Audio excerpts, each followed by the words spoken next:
When he died, we died. When he rose, we rose. But God sees this as what? He sees this as the work that we need to do. Old man is dead. New spirit is coming. We begin to see here that we are united to Christ. And so everything that he does, we're now in him. We're now with him. Now, in verse 6, what he does is this. As he moves from the verse 6, he starts out in the very first part of verse 6. In verse 6, the first part, he says this, knowing this. Again, knowledge, knowing this. Our old man was crucified with him, that the body of sin might be done away with. Now, as he goes into this, in verse 6, he talks about here the spiritual reality now becomes what? An actual past reality. He starts dealing with specifics. So he says not just a general, this is a reality, but now I'm going to show you a past reality.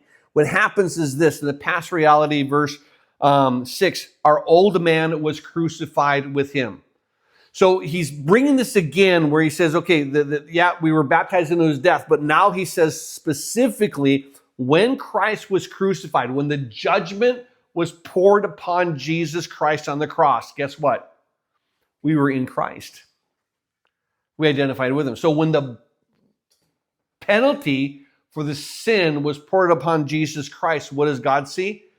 Us who were in him, we have received the penalty. We received the wrath of God because we're in him. So keep in mind that he's building up, this is what justification is. This is why justification can be, because God sees this as what? In his son.